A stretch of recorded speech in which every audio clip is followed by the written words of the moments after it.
করার জন্য ইন্ডিয়া থেকে বাহিনী নিয়ে আসলো।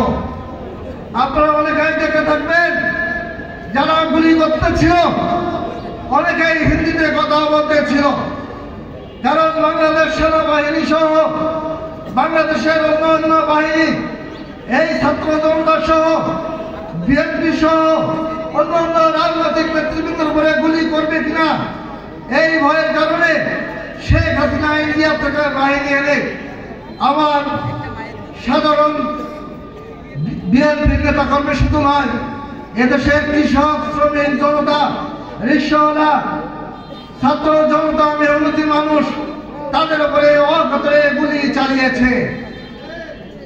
এখানে তারা আমার ভাইদেরকে খুন করেছে, আমার বোনদেরকে কবরে পাঠিয়েছে শেখ হাসিনা।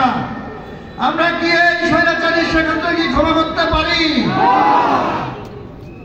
সে শুধু গুলি করেই ক্ষান্ত হয়নি। যখন দেশের স্কুল কলেজের ছেলেমেয়েরা, ছোট্ট ছোট্ট বাচ্চারা অকাতরে গুলি খেয়েছে, বলেছে আমরা মারা যাব, কিন্তু এই স্বৈরাচারকে উদ্ধার করবই করব। আল্লাহর রহমতে এদেশের মানুষের সেই অটুট সংগ্রামে, ঐক্যবদ্ধ সংগ্রামে ওই স্বৈরাচারী হাসিনা সহ বাংলাদেশের সকল স্বৈরাচারের প্রত্যর্থরা পালিয়ে গেছে।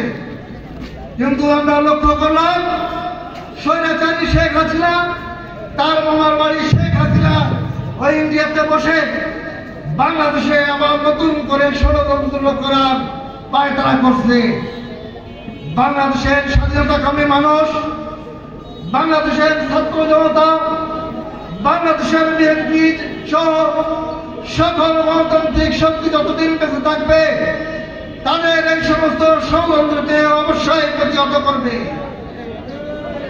আমি আপনাদের কাছে আহ্বান রাখবো, আওয়ামী লীগ রাজনৈতিক দল হিসেবে আমরা কোন দলকে ঘৃণা করি না, কিন্তু তারা যে স্বৈরাচারী অ্যাক্টিভিটিস করেছে, তারা যে খুন করেছে, ইলিয়াস আলী সহ বিএনপির কর্মপক্ষের 700 নেতা কর্মীকে গুম করেছে, আর এই জুলাই আগস্টের আন্দোলনে 1400-1500 ছাত্রছাত্রীকে হত্যা করেছে, আমাদের নেতা কর্মীদেরকে হত্যা করেছে, 30,000 মানুষকে পঙ্গু করেছে।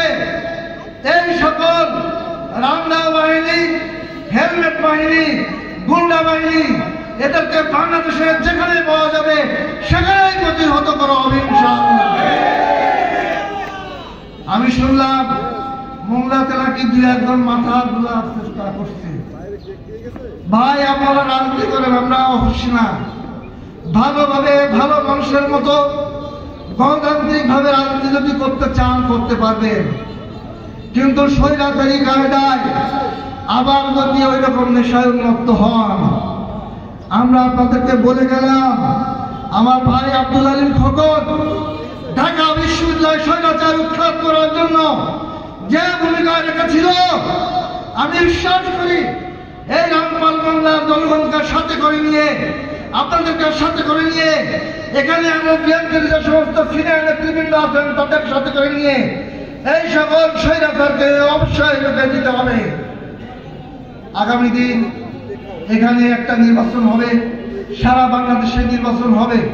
জাতীয়তাবাদী কৃষক দলের নেতৃবৃন্দ আজকে যারা নির্বাচিত হলেন, আবার যারা নির্বাচিত হতে পারেন নাই, ভবিষ্যতে যারা আসবেন, যারা উপস্থিত আছেন, আপনাদের কাছে একটা অনুরোধ রেখে যাব, ধানের শীষের ক্যান্ডিডেট কে হবে এটা আমি জানি না, এটা ঠিক করবে আমাদের নেতা তারেক রহমান, আমাদের মা দেশ নেত্রী বেগম খালেদা জিয়া।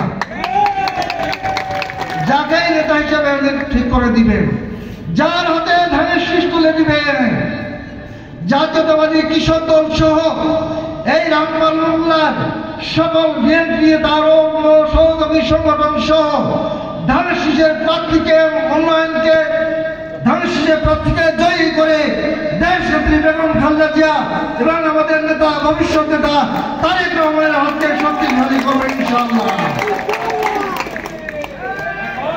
প্রিয় ভাইরা, আপন ভাই আর সৎ ভাইয়ের ভিতরে পার্থক্য আছে না? যদি যদি আপনারা অন্য কাউকে অন্য কোনো পার্টিকে এখান থেকে নির্বাচিত করেন, আল্লাহ রহমতের ক্ষমতায় আসবে বিএনপি। আল্লাহ রহমতের ভবিষ্যৎ নেতা আমাদের নেতা জনাব তারেক রহমান, আমাদের মা খালেদা জিয়া, উনি এদেশে আবার ক্ষমতায় আসবেন আল্লাহ রহমতে। কিন্তু আপনারা যদি ধানের শীষ ছাড়া অন্য কাউকে জিতিয়ে নিয়ে যান, তাহলে কি সেই শক্তিটা আপনাদের ভিতরে থাকবে ডাকিয়াদের ক্ষেত্রে? সুতরাং ক্যান্ডিডেট যে হোক না কেন, ধানের শীষ যে নিয়ে আসবেন তাকে তৈরি করে খালেদা জিয়ার হাতকে শক্তিশালী করব, তারেক রহমানের হাতকে শক্তিশালী করব। এই বলে আমাদের বাংলাদেশের ভিতরে 3টা ভোট, তার ভিতরে একটা ভোট হলো আমাদের এই খুলনায় বাঘাটে একটা ভোট। আমরা আশা করি আমাদের ভবিষ্যৎ নেতাদের হাত ধরে নিয়ে